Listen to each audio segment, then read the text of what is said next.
Thank you for being here for Faith Promise Weekend.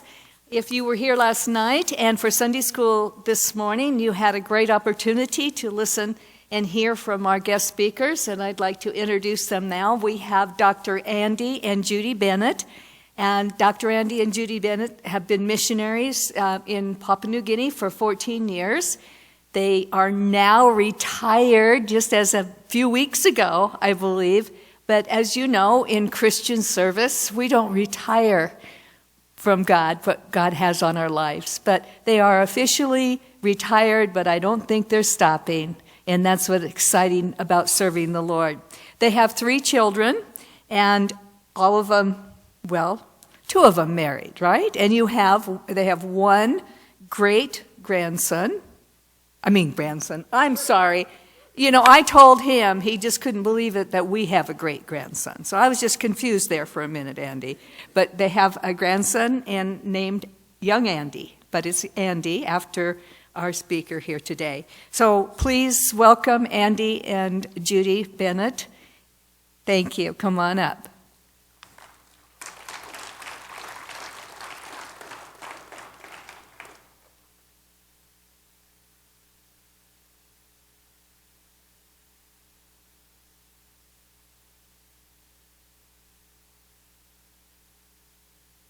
We're far too young to have a great-grandchild. Far too young. 1954, the highlands of New Guinea.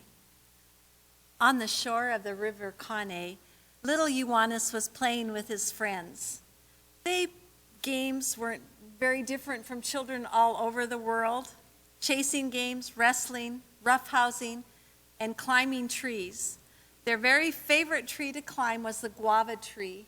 The low branches made the climbing easy, and the guava at the top was a wonderful treat for the children. When the fruit had been picked from the lower branches, smaller, lighter children had an advantage in climbing to the higher, more fragile branches.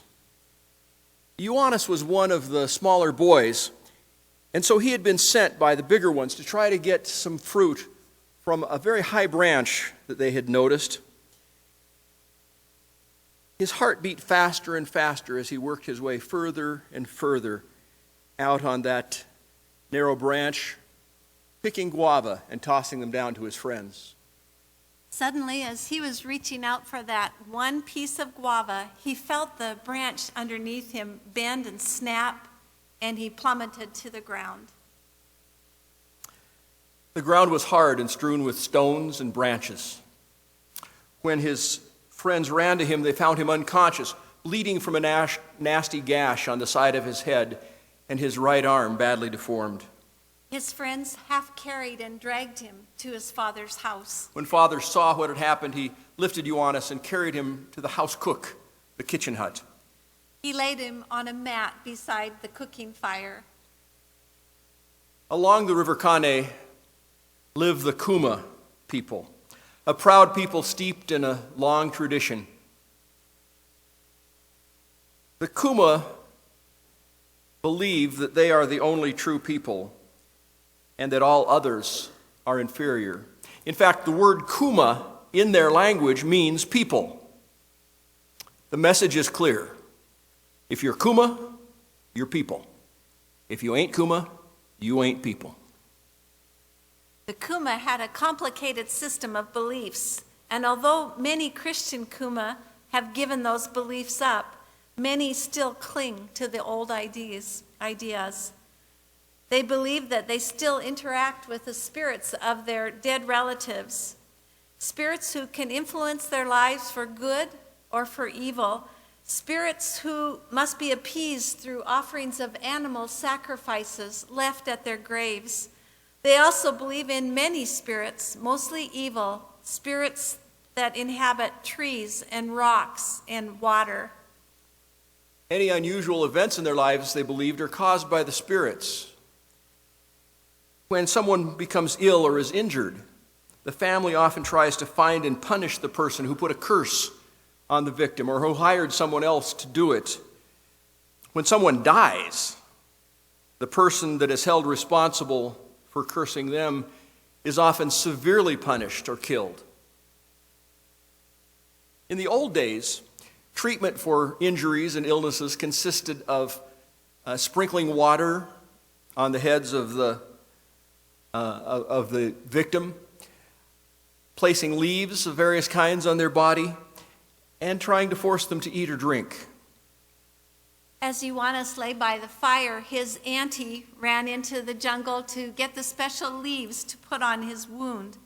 They bound them in place with a special bush rope, strands of fiber stripped from the bark of trees.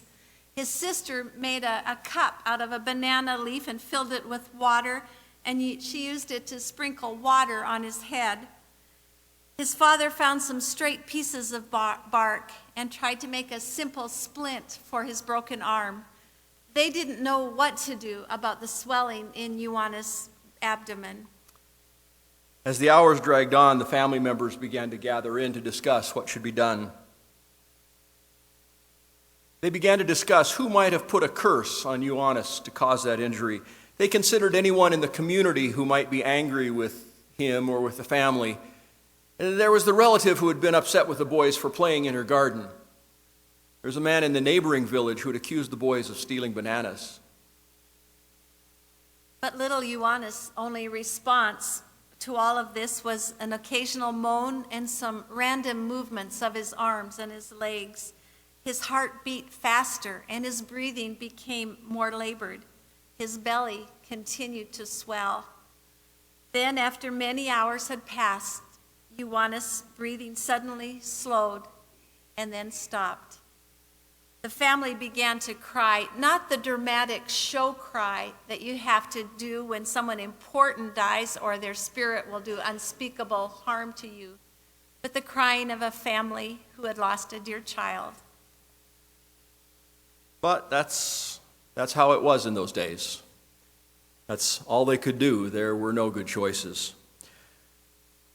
A road had been built a few years earlier near the village, built by foreigners with big machines. And it was said that in a white man's car, you could travel to the town of Mount Hagen 3 hours to the west, or to Kundiawa 5 hours to the east.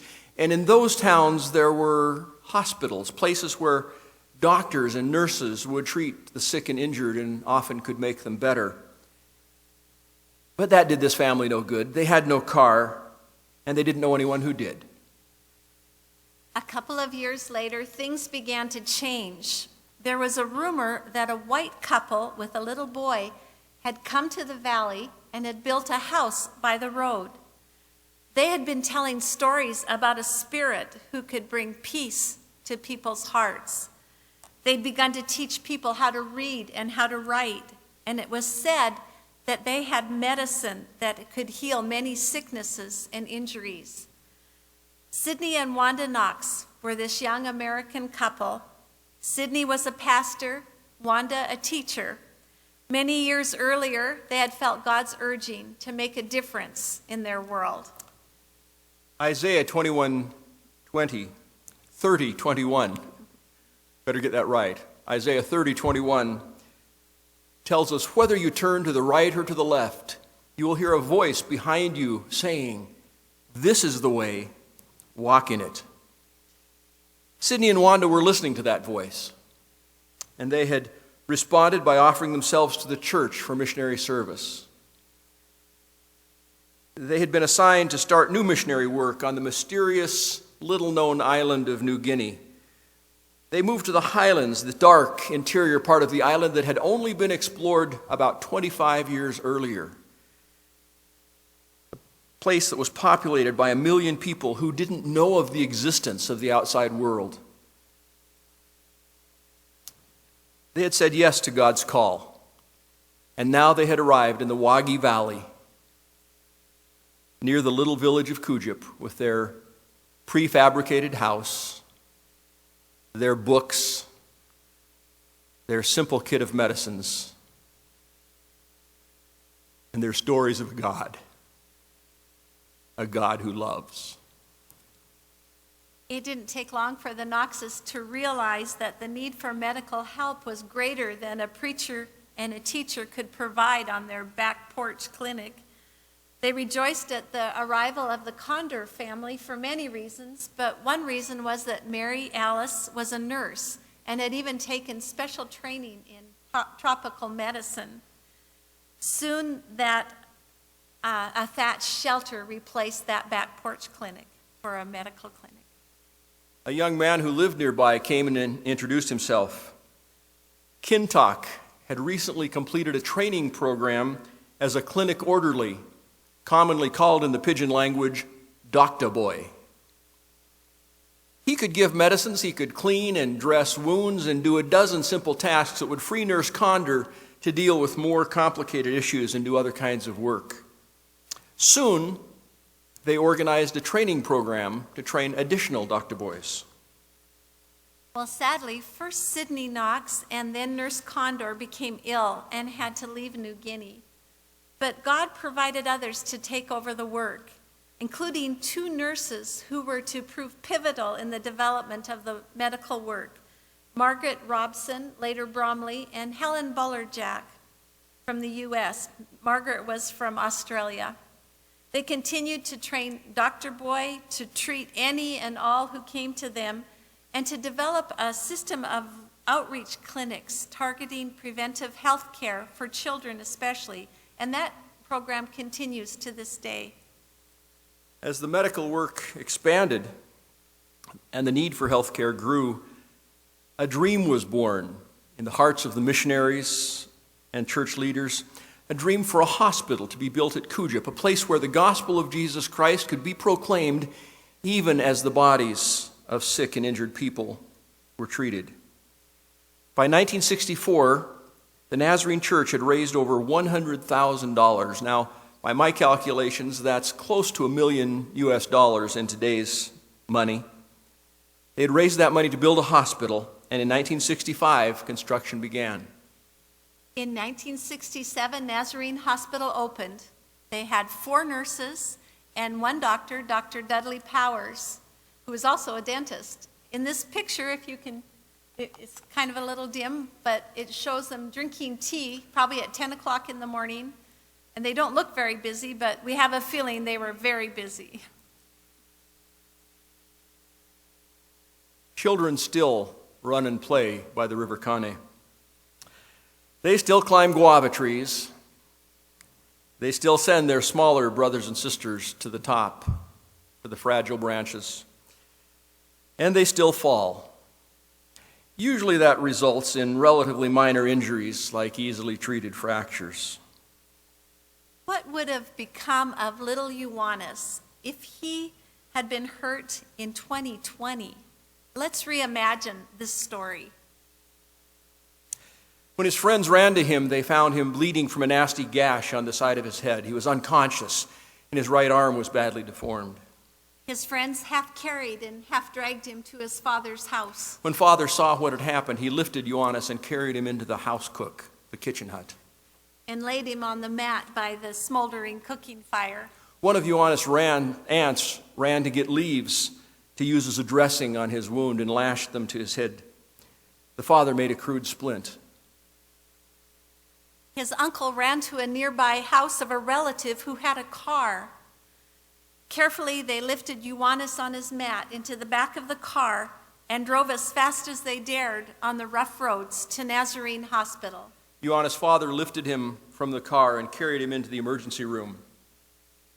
Junlin, one of the nurses, directed them to put him on the center bed. That was the bed reserved for serious injuries or illnesses. And she began to evaluate him. It was clear that he was seriously injured. Removing the leaves, she could see that the head wound was deep and pressed in and still losing blood. It appeared that a portion of the skull was fractured. From his swelling abdomen, she suspected internal injuries as well. She immediately checked Ioannis' vital signs. His blood pressure was low and his pulse rate was high, both signs of blood loss. She placed an IV to start to replace the lost blood volume.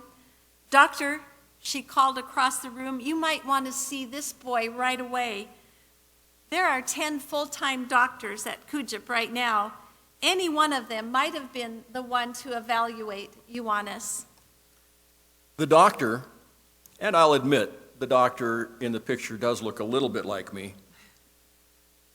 The doctor, Twin. my evil twin. Maybe he's the good one. Immediately, the doctor examined Ioannis and ordered lab tests and x-rays. He ordered blood to be prepared for transfusion. He asked June Lin to make a simple plaster splint for that obviously broken arm. That would stabilize the broken bones to reduce pain while the more urgent matters were being attended to.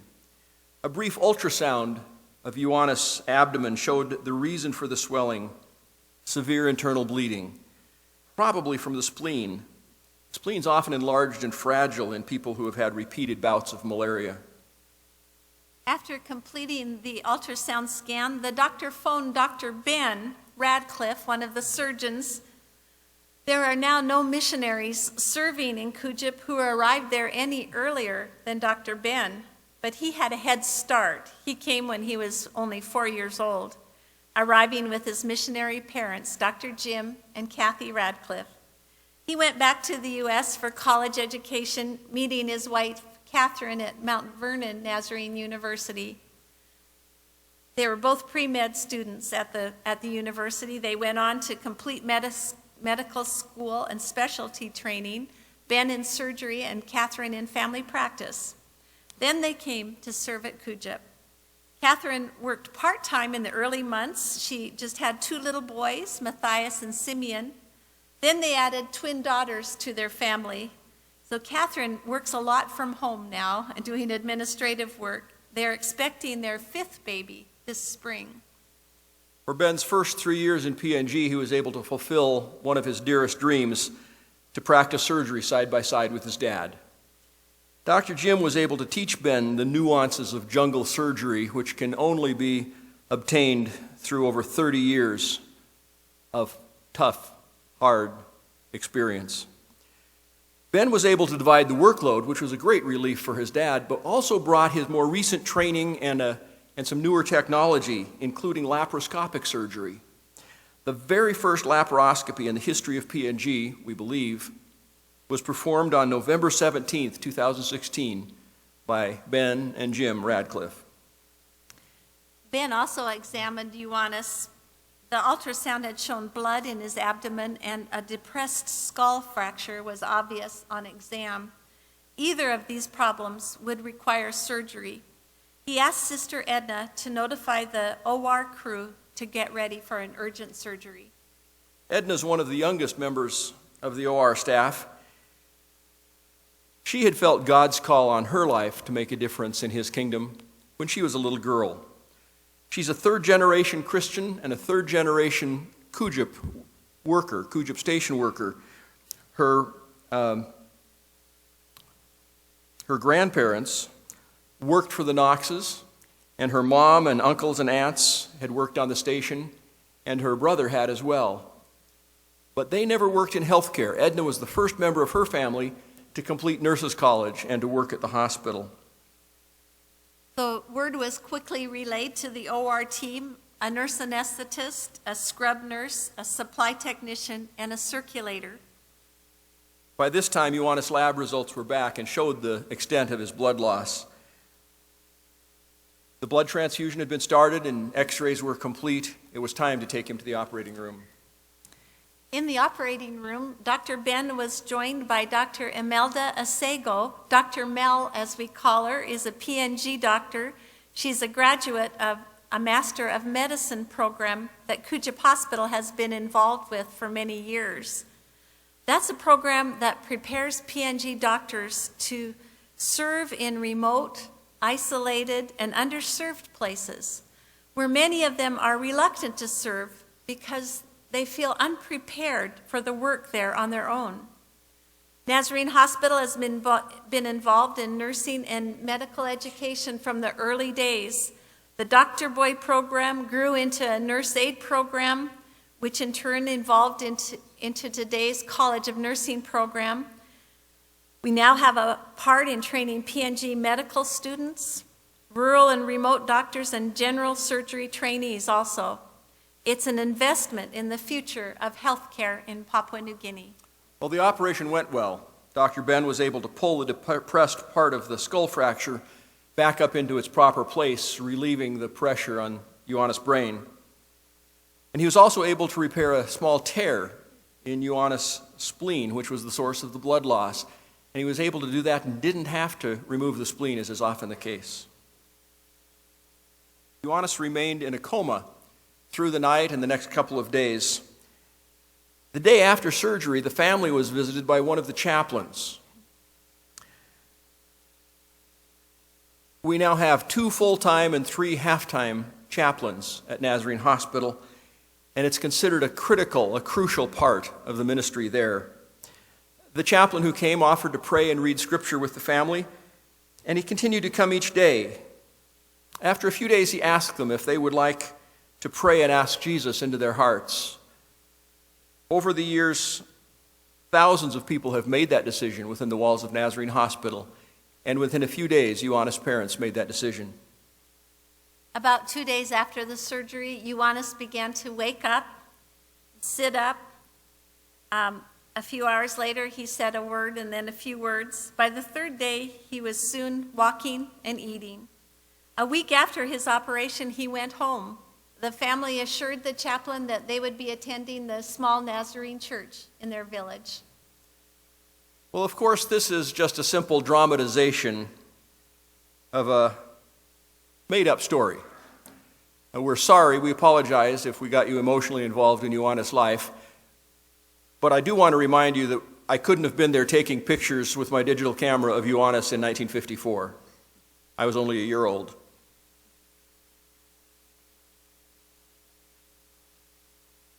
Although the story itself may not be true, every element of the story, both the pre-hospital version and the version after the coming of Nazarene Hospital, every element of those stories is absolutely true and illustrative of the situation the patients faced in those 2 eras. Before the coming of Nazarene Hospital, people in the Wagi Valley died of relatively simple and easily treated injuries and illnesses. Today, Nazarene Hospital saves many lives. In the pictures, Ethan Wan played the part of Ioannis. His real-life mom and dad and sister played their counterpoint parts in the story. And his best buddies, his besties, Zedekiah and Jedediah, played the parts of his friends. Yeah. They loved it. Everybody in PNG loves a skit or a drama, as they call it. The biggest challenge of getting those pictures was to make the boys stop giggling. Yeah. But the ketchup blood was a great Yeah, they liked that. attraction. Well, choosing this family to act out the story was a particularly appropriate choice, since Ethan's great-grandfather was Kintok, that first doctor boy. His great-uncle is the principal of the College of Nursing. His great-aunt was a nurse at the hospital. His father is a nurse anesthetist, and his mother is a faculty member at the College of Nursing. And his cousin in this picture was also a student at that time in the College of Nursing. For more than 50 years, Nazarene Hospital has been showing Christ's love and compassion in the highlands of Papua New Guinea. The work began with the Knoxes, the Condors, the Bromleys, and the Ballerjacks. But it continued with dozens of others, with names like Powers and Irwin, Ramsey, Vore, Radcliffe, McCoy, Myers, Meyer, Dooleys. And somehow, although it seems really strange, I find my name on that list. These missionaries and dozens more who came after them could testify to the truth of Isaiah 30:21. Whether you turn to the right or to the left, your ears will hear a voice behind you saying, "This is the way, walk in it." For Andy and me, it was 20 years ago or so that the voice began to direct us into missionary service and to Papua New Guinea. We've continued to listen to that voice, and God has continued to assure us that we were walking in the path that he was asking us to walk in. In 2017, that path led us away from Papua New Guinea. For the next 3 years, we worked for our Nazarene Global Missions, helping with matters related to medical missions. And then just a few weeks ago, we started another new chapter in our lives, retirement. It's not bad so far. Once you figure everything out, it's kind of confusing. But we believe that we, just like every other Christian in the world, are still subject to the command that Jesus gave us before he ascended into heaven. The command that we now call the Great Commission, the command to go and make Christ-like disciples in the nations. Each of us has a different role to play in the Great Commission. We each have different gifts, abilities, talents, situations, but there are some things that all of us can do. First of all, we can all pray. In Papua New Guinea, they would say, pray and number one something. Pray for friends and family who have not yet decided to follow Jesus. Pray for local church leaders and workers. Pray for people who are ministering in various ways in our cities and towns. Pray for those who are ministering far from their homes. But we can also give, and we should all give. We give up our time, of our talents and abilities, and, I hope this doesn't surprise you, we give money. Have you ever had a missionary come to your church who didn't ask for money? If so, we want their names because we're going to turn them in. We ask without embarrassment. We're not asking for money for ourselves. We're asking for money that will support the work of God's kingdom, God's mission in the world. Give to the World Evangelism Fund. That's the fund in the Church of the Nazarene. That's the mechanism for supporting our missionary work and the work of the general church. Without the World Evangelism Fund, missionaries would not be able to go. The World Evangelism Fund pays salaries and travel expenses for many of our missionaries. One of the ways that many of our churches help the people to give is through Faith Promise. And today is Faith Promise Sunday in your church, if you hadn't figured that out by now. There's nothing sacred about Faith Promise per se. It's just a really good mechanism to draw our attention and to draw our energies together toward the giving of financial support for God's work. The church has different kinds of funds for special purposes within the World Evangelism Fund, but many churches have found that it's much more effective to gather those funds together and think about it once a year and plan how we would give to the total work of the church. And they do that through Faith Promise. Faith Promise is not a pledge. It's not something that the pastor will send goons out to break your kneecaps if you don't keep up on. Well, I don't think so anyway. It's a promise between you and God. Shirley will. I thought Shirley was the goon. No. It's a promise between you and God. It's something for you to prayerfully consider what God would have you do. And I would just suggest to you the idea that however much comes to mind as an amount to promise, that maybe God is calling you to give a little more than that. This time last year, in fact, today is Faith Promise Sunday at our home church, and we're not escaping making a faith promise by being up here. We're going to make ours at our home church. Last year, I was thinking about an amount of money to promise, and as we were going out the front door on Sunday morning, Judy said, "Oh, we haven't filled out our faith promise card. How much do you want to give? How about?" And she named a number that was, I think, 3 times what I was thinking about. I'm experienced enough in life to say, "Oh, yes, that's great. That would be just right." But today's faith promise. And if you need time to pray, I suspect they accept faith promises even over the next couple of weeks. But today's a really good day to make that promise between you and God.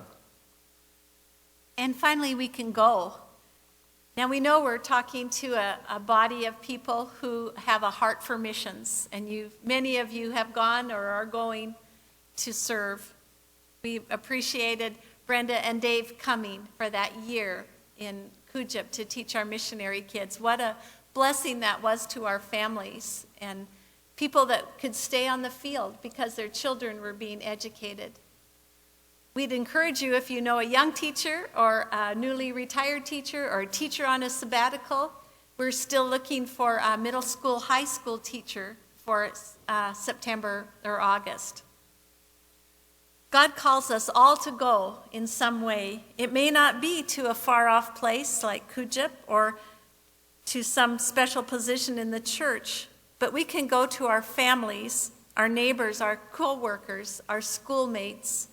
He calls us to go to our own communities, to nearby places, and sometimes to a new place. He may call us to a particular kind of work, but most likely he's going to call you to practice a profession that you're already good at, or to use skills that you already have, to follow passions that he's already put in your heart. And that makes me think of Bill and Shirley also being on our field at Tonga. Yeah. They use those skills.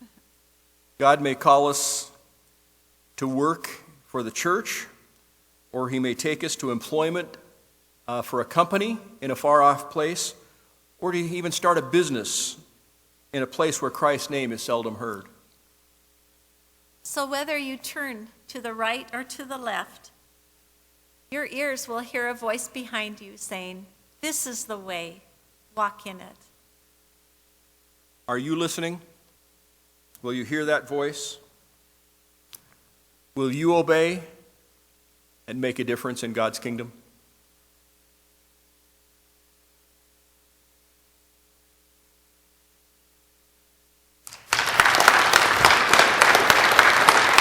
Thank you, guys. Thank you.